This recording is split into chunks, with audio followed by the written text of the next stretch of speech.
Hey guys, thanks for checking out my channel. Today I'm bringing you a video that I've been thinking about doing for a while now, and it's a comparison video about EDC Las Vegas and Ultra Music Festival. I recently attended both festivals, and while they're fresh in my mind, I wanted to jump on here and do a little comparison video, some pros and cons of both festivals to sort of help you out, maybe if you're thinking about doing one or the other next year, or maybe thinking about doing both like I did.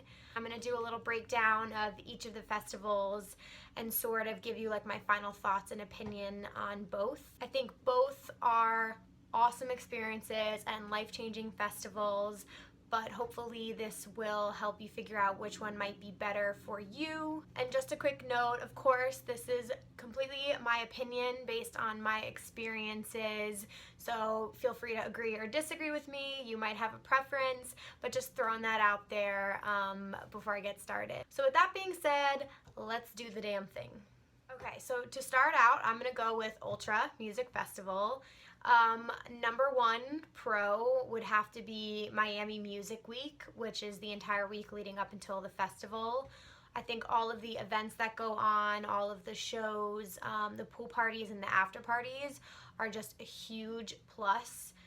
It's definitely worth going earlier in the week to attend some of these things. I think just the vibes the entire week leading up to the festival are awesome, and some of the highlights from my trip were attending the pool parties, and I think you're even going to see more artists that are not on the lineup playing these parties, so that's like a huge plus. I would also say the beach and just the city of Miami in general is amazing. Having access to that in your downtime or beforehand is really, really great, and that's something that my friend and I took advantage of while we were there on our trip. Another huge plus for Ultra is the lineup. Every single year it comes out and it's completely stacked. They have the best people playing, always a wide range, and I had always been impressed by their lineups, so that's why I finally decided to buy my ticket this past year, because I just didn't want to miss out on it. Another big plus for me is the transportation to and from the festival. So I stayed in an Airbnb on South Beach, and it took about probably 15 minutes to get to the festival for the most part. We left like not when traffic was too bad, and it was relatively cheap. The Ubers there were not bad at all compared to the New York City prices. So I just thought the whole experience of getting there and getting home was pretty easy, no major issues. Of course, leaving the festival all at the exact same time, you're gonna like run into a problem in surge pricing, but for the most part, it was like pretty easy.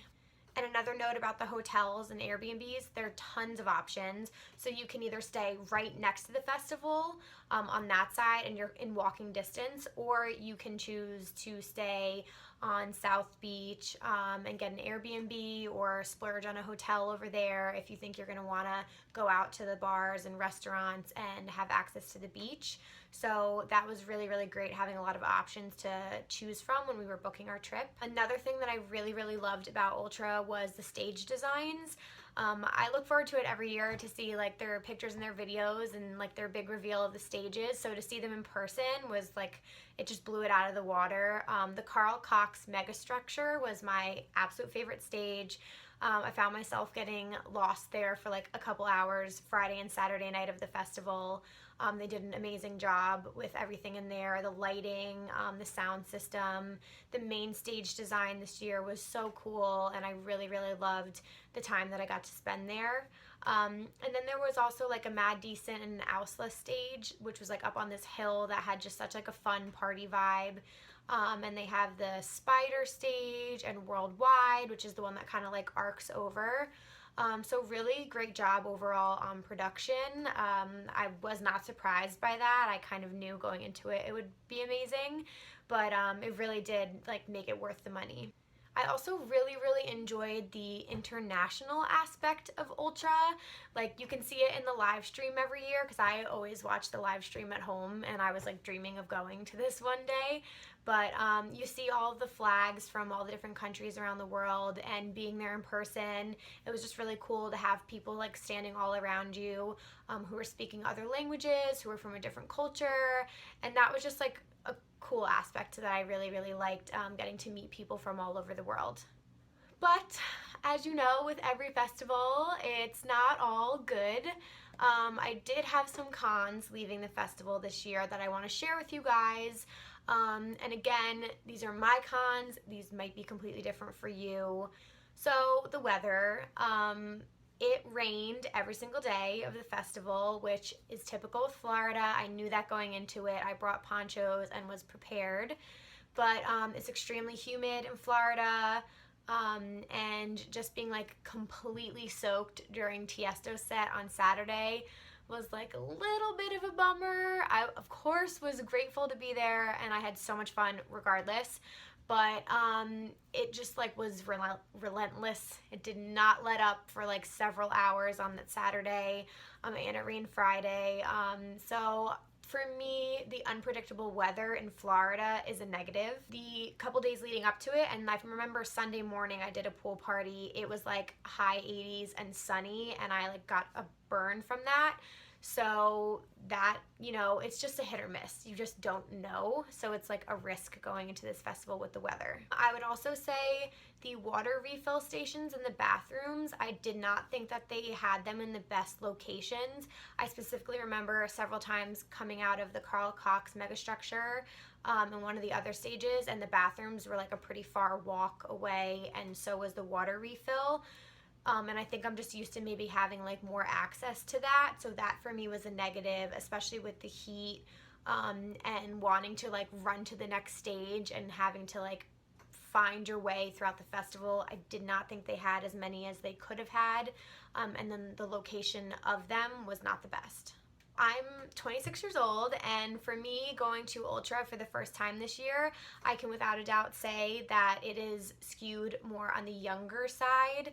Definitely seemed to be a lot of college age kids, a little bit younger 20s, which is totally fine. They're so much fun. But for me, it was a con. Sometimes in certain crowds, it seemed like there were more people there to get fucked up rather than to be there to enjoy the music. So for me personally, that was a con. And this is coming from me going to tons of different shows and productions and festivals. I've seen it all. And I just didn't get that like community feeling as much when I was at the festival. So now that's all I have for Ultra Music Festival. I'm going to get into the EDC Las Vegas Pros. So a huge pro is, of course, Las Vegas in general. I always stay there a couple days before and a couple days after the festival because I just absolutely love Vegas as a city itself. I mean, there's a million things to do. I don't even have to tell you. So many activities, pool parties, the nightclubs, the food. It's a place where you're going to find a million different things to entertain yourself besides the music festival. So Las Vegas in general as a city is a massive plus. First and foremost, say that EDC Las Vegas has nailed down the plur vibes and community, and the rave family community for sure. That is something I look forward to every single year. It is definitely all about meeting people and taking care of each other, and I just have more of a sense of people like wanting to make new friends and meet new people, and for me that is a huge pro because a lot of the time I look forward to coming out of this festival with new friends. So that is a really big pro to EDC Las Vegas. The lineup, of course, is a huge pro. I mean, most people buy their tickets beforehand, before even knowing the lineup, because it's like irrelevant. You know it's going to be amazing, and like they're going to stack it with every artist you can imagine.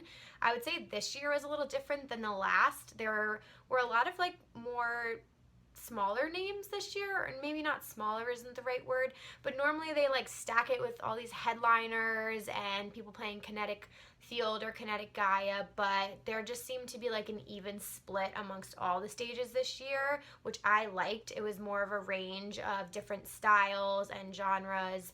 And for someone who loves EDM music so much, I like that range a lot. With Insomniac events, the production is on another level. You know that going into it. You've seen the trailers and the videos. I can't describe it. You have to see it in person, but it's like otherworldly. There's just no way to describe it. It's insane. All of the stages are meticulously designed. The lighting, the lasers, it's just another level of production. So the stage designs for me are a huge plus. Another thing about EDC Las Vegas are, on top of the stage design, you have art cars, which have little acts playing and big acts, and they have surprise guests. You have rides because it's a carnival first and foremost. So you have games and activities at the festival themselves, which are like half the fun.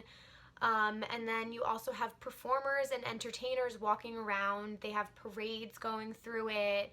They have hula hoopers. I mean, there are just so many things happening. Like, they go by you, and it's kind of like overwhelming at first, but there's just so much to do at this festival. It's kind of cool because you have 3 days to explore the whole festival, so you're always feeling like you're discovering something new one day to the next, and that's a really cool aspect of it. One thing that I truly appreciate as a fan is feeling like I'm taken care of as a headliner, as Pasquale calls it. I know there were some issues this year that are definitely going to be addressed in the next couple of weeks, but in the past experiences and in this year as well, I do feel like we are heard and our concerns are valid, and they do address them and they try to make things better the next time. So as a fan who's spending a lot of money and taking time off work, I feel like as a headliner, they do value our opinion and put us at like the top of the priority list, and you can see that at the festival, that they are trying to make the best experience for you. Another huge plus are the totems. There are always incredible totems at EDC Las Vegas and Insomniac events. I love them. They're hysterical. Like, go check them out on Instagram right now. There's just like so much fun stuff. I look forward to seeing them every year. Lastly, the fireworks. They're legendary with EDC Las Vegas. They happen every single night. The show is like 7 minutes long. It's unreal. Like, videos don't do it justice. It's amazing. I literally like shed tears this year during the Seven Lions set when they had the fireworks go off. So for me, that is a moment that I look forward to every single year. Cons for EDC Las Vegas. If you haven't already heard, the shuttles were an absolute shit show this year. It's not funny, actually. It was pretty frustrating.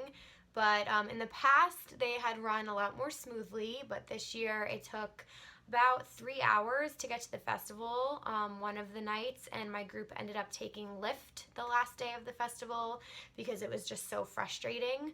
And they are expensive. They're like $100 for the weekend, so to me it was not worth the money this year.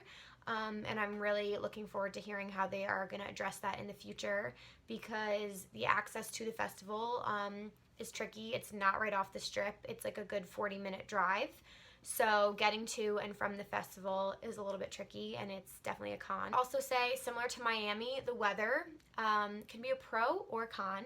In my opinion, I love dry heat. Like, I look forward to going to Vegas in June. I know it's going to be 112 degrees, and I love it. But when you're dancing at night, and in certain situations, especially this year, there wasn't as much water on the wait lines and things like that. The weather was definitely a con. There were some medical calls this year, a lot more than years in the past, and it definitely can be a con for some people. So final thoughts to wrap this up.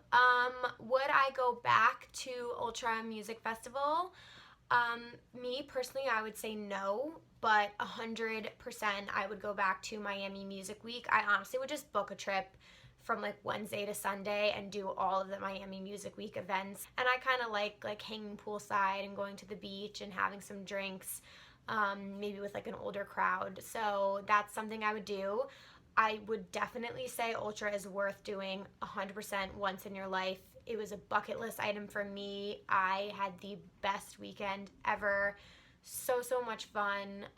So many memorable moments for me at Ultra. So I would definitely say you should do it once in your life. It's worth the trip for sure. Will I do EDC Las Vegas again? Hell fucking yes, I will. I've done it 3 times and I will keep going until I grow out of it.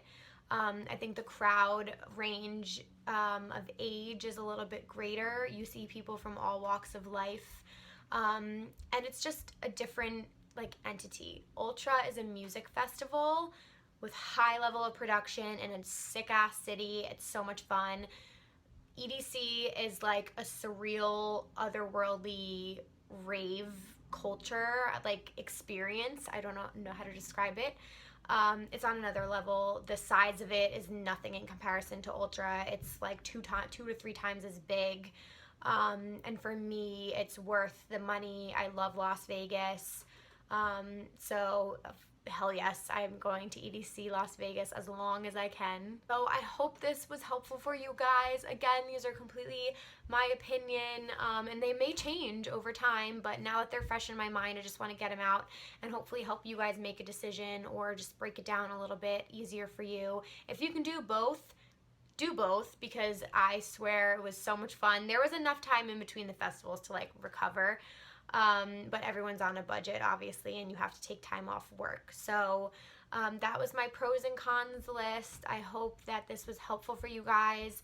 Feel free to leave comments below with some things that you've experienced at both of the festivals. Please subscribe to my channel. I'm going to be coming out with videos hopefully every Sunday. And trying to get as much content out for you guys. You can also follow me on Instagram. I'm at Emma Capotis. I post all of my EDM concerts and all my personal photos on there, so feel free to check me out there. And like this video, I really appreciate it. I'm having so much fun filming these videos for you guys, and I'm looking forward to doing a couple more. So thanks for checking this one out, and I'll see you in the next one. Bye guys.